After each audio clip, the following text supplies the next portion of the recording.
With the first sound from the horn, a little man in a long coat came rushing from the house, speaking as fast as he could and repeating everything several times. My, welcome, welcome, welcome, welcome to the land of expectations, to the land of expectations, to the land of expectations.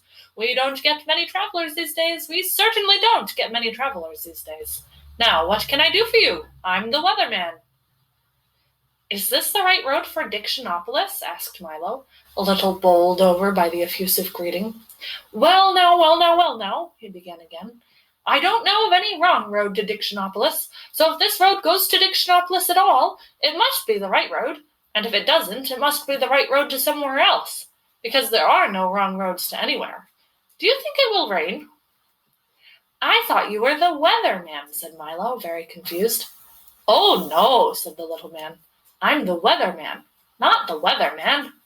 For after all, it's more important to know whether there will be weather than what the weather will be. And with that, he released a dozen balloons that sailed off into the sky.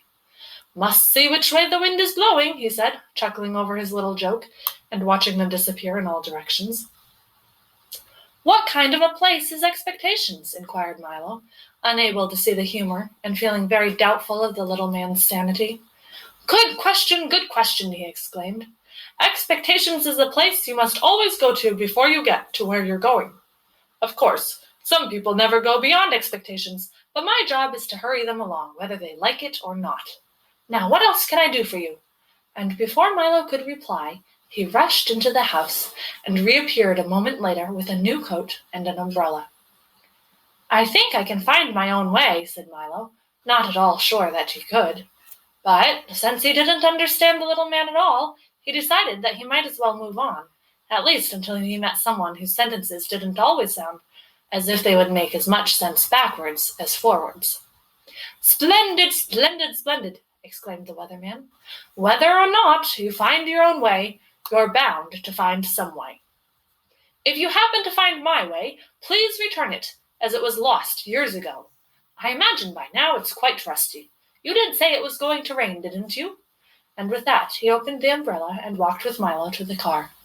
I'm glad you made your own decision. I do so hate to make up my mind about anything, whether it's good or bad, up or down, in or out, rain or shine. Expect everything, I always say, and the unexpected never happens. Now please drive carefully. Goodbye. His last goodbye was drowned out by an enormous clap of thunder, and as Milo drove down the road in the bright sunshine, he could see the weatherman standing in the middle of a fierce cloudburst that seemed to be raining only on him. The road dipped now into a broad green valley and stretched toward the horizon. The little car bounced along with very little effort, and Milo had hardly to touch the accelerator to go as fast as he wanted. He was glad to be on his way again. It's all very well to spend time in Expectations, he thought, but talking to that strange man all day would certainly get me nowhere. He's the most peculiar person I've ever met, continued Milo, unaware of how many peculiar people he would shortly encounter. As he drove along the peaceful highway, he soon fell to daydreaming and paid less and less attention to where he was going. In a short time, he wasn't paying any attention at all, and that is why, at a fork in the road, when a sign pointed to the left, Milo went to the right,